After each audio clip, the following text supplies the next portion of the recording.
हम भी तो आराम से बैठ के तो पीपीटी बना रहे हैं, तुम्हारे साथ बात भी नहीं। Good morning, student. How are you all? I hope you are doing well. And definitely, we already discussed lots of things in the आपका last classes. And ठीक है, we take the आपका short review of the last classes. In the last classes, we already discussed the depreciation and the depreciation, how to take the depreciation claim, and the reason doesn't mean कि if you are not the owner of the आपका asset, ठीक है, तो you can't take the claim of the depreciation. No, you can. If you are not the owner, so there's a capital condition, a situation in which you can claim for the capital depreciation. ठीक है. In our last class, we already discussed the आपका how to take the capital depreciation claim, जिसमें in which the आपका already discussed with you guys format by which you can claim for the depreciation. First of all, we have to calculate the depreciation. WDV, for the WDV, first of all, the format is the opening balance and is at the आपका value if you purchase the asset in the same year.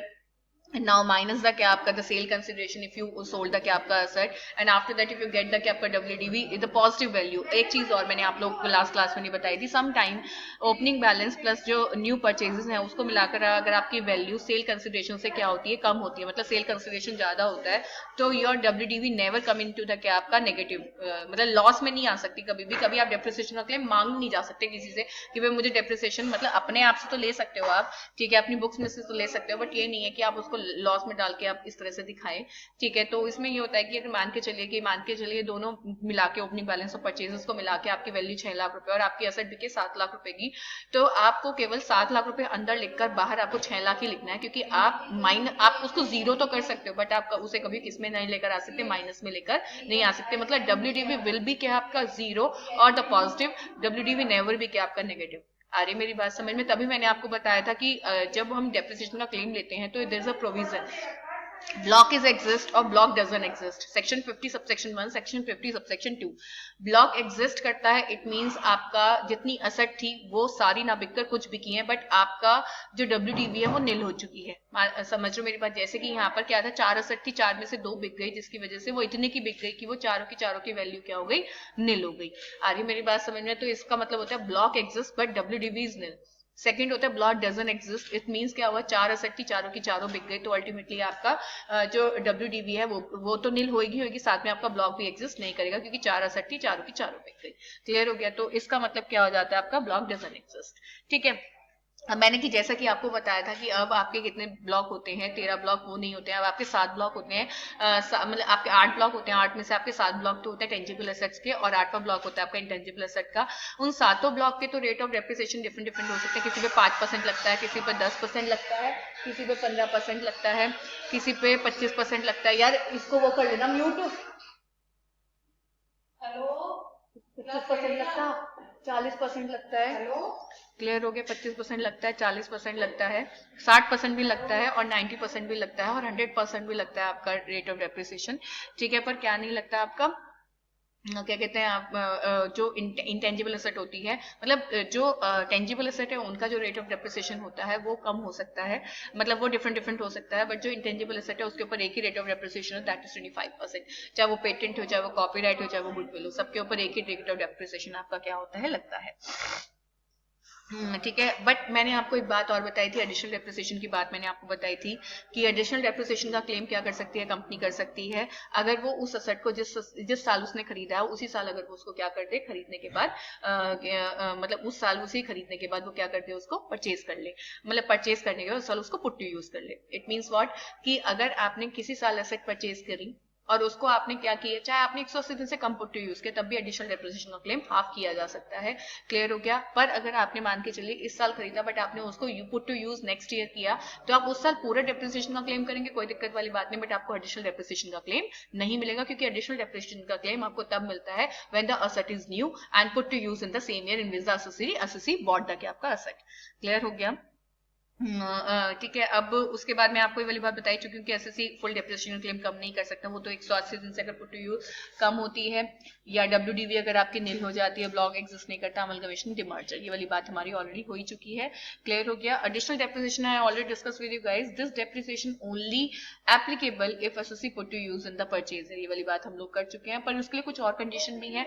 एक तो SSC must be indulge in the manufacturing और production business. आ रही मेरी बात समझ में? अगर आप बिजनेस मैन्युफैक्चरिंग और प्रोडक्शन बिजनेस के अंदर है, एक तो प्रोडक्शन रिलेटेड टू क्या आपका electricity, then method will be क्या आपका एसएलएम मेथड। बिल्कुल अगर मान के चलिए वैसे, क्योंकि इलेक्ट्रिसिटी प्रोडक्शन में भी अगर आप हैं तो अल्टीमेटली हैं तो आप प्रोडक्शन में, बट आप इलेक्ट्रिसिटी प्रोडक्ट कर रहे हैं तो ultimately now if you apply the method of depreciation तो दैट शुड बी द क्या आपका SLM method, straight line method. अगर मैं हिंदी में बोलूँ तो डब्ल्यूडीवी होता है क्रमागत पद्धति, क्रमागत ह्रास पद्धति, और एसएलएम मेथड होता है स्ट्रेट लाइन मेथड, जिसमें ultimately every year you apply the क्या आपका depreciation on the same rate. अगर आपने 5000 की खरीदी और उसमें 10% का रेट ऑफ डेप्रिसिएशन है तो हर साल आपको 500 रुपए का क्लेम मिलेगा। बट जो क्रमागत पद्धति होती है उसके ऊपर क्या होता है, जो वैल्यू बच जाती है ठीक है लास्ट ईयर में, अगले साल उसकी जो ओपनिंग बैलेंस होता है उसके ऊपर आपको क्या मिलता है, क्लेम मिलता है। ठीक है। और डिडक्शन आपको केवल तब एडिशनल मशीनरी पे मिलेगी, केवल नई मशीनरी होनी चाहिए और आपका बिजनेस भी नया होना चाहिए। अगर आपका बिजनेस अमलगमेट होकर रीस्ट्रक्चर होकर बना है तो आपको डेप्रिसिएशन का क्लेम नहीं मिलेगा।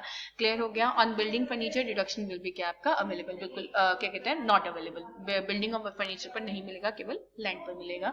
सेल ऑफ डेप्रिसिएशन मैंने आपको पहले बताया था, और इसका जो रेट है एडिशनल डेप्रिसिएशन का वो फिक्स है, दैट इज 20%। ठीक है। If the asset put to use आपका लेस देन 180 डेज तो इट विल बी क्या आपका 10%, और अगर आपने if the asset is put to use more than 180 days ठीक है तो इट विल बी क्या आपका क्या कहते हैं आपका मोर देन 20% ही रहेगा।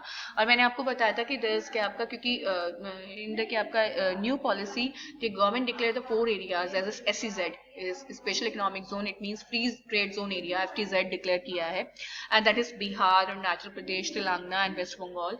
तो देयर इज द क्या आपका depreciation rate is 35%। Yes definitely additional depreciation rate ठीक है, क्योंकि डेफिनेटली जो इन एरिया में इतना डेप्रिसिएशन रखा गया है, इट्स मीन्स कि वी वांट टू क्या आपका मतलब प्रमोट दीज एरियाज, क्योंकि ऑब्वियसली अगर उनको SEZ डिक्लेयर किया गया तो दे हैवली क्या कहते हैं आपके undeveloped area, and we want to कि ये एरिया डेवलप हो, यहाँ इंडस्ट्रीज क्या हो आपकी सेटअप हो, क्योंकि रिसोर्सेज तो वहां पर भी है बट इंडस्ट्रीज जाती नहीं है।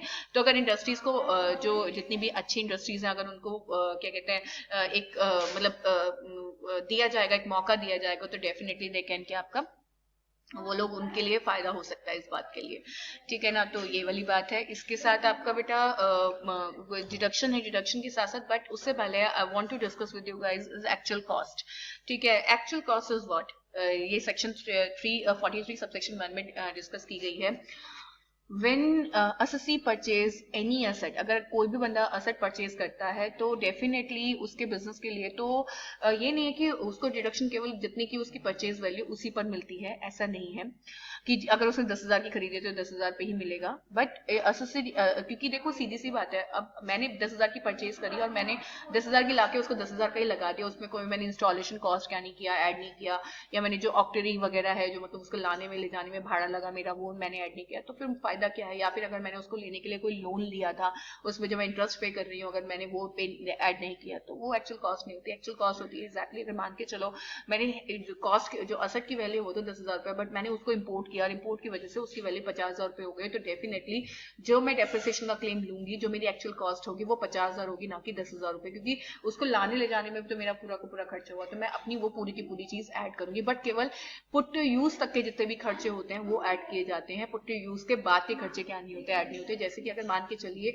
जो इंटरेस्ट भी है वो मेरा तब तक का ऐड होगा जब तक कि मैंने उसको पुट टू यूज नहीं किया है, पुट टू यूज के बाद के खर्चे क्या नहीं होते, ऐड नहीं होते। तो बेसिकली ये कंसेप्ट है आपका इसके अंदर, इसलिए मैं आपको बता रही हूँ क्योंकि अब मान के चलिए कोई एसेट है मैंने नहीं भी इंपोर्ट किया बट मैंने उसको क्या किया, मैं दिल्ली रहती हूँ, मैंने दिल्ली रहते हुए मैंने कहाँ से उसको बॉम्बे से मंगाया, तो डेफिनेटली वो वाया अगर बड़ी होगी तो वाया आपका शिप आएगी या फिर बाय ट्रेन आएगी, तो मैं डेफिनेटली उसको और ट्रेन के थ्रू सेफ नहीं है क्योंकि खराब होने की कोई खराब होने के चांसेस रहते हैं, तो मैं हो सकता है प्राइवेट ट्रांसपोर्टेशन के थ्रू मंगाऊं तो उसमें मेरी कॉस्ट क्या हो जाती है, ऐड हो जाती है। ठीक है, तो चाहे वो सी के थ्रू आए चाहे वो मेरा बाय लैंड आए तो अल्टीमेटली या बाय एयर आए तो उसमें जो मेरी वैल्यू लगी है लाने ले जाने में वो भी क्या होगी आपकी ऐड होगी। ठीक है, तो यही इन्होंने इसके अंदर क्या कर रखा है, मेंशन कर रखा है। ठीक है. तो throughout length transport up to the SSC, TKCT, and when asset received by the SSC, then asset cost will be क्या आपका increase. ठीक है, 50,000. now asset value आपकी क्या हो जाएगी, 50,000 हो जाएगी. ठीक है ना. तो belongs to new technology, then definitely SSC has to learn how to operate the बिल्कुल. अब बाकी ये भी फैक्ट है कि अगर मान के चलो कोई एक्चुअल कॉस्ट की बात आए, वैसे now this concept we have to discuss in the क्या आपका next class. ठीक है, because of we have no time to discuss, क्योंकि this concept is very huge. So definitely we should discuss in the next class. ठीक है. Okay, bye guys, take care.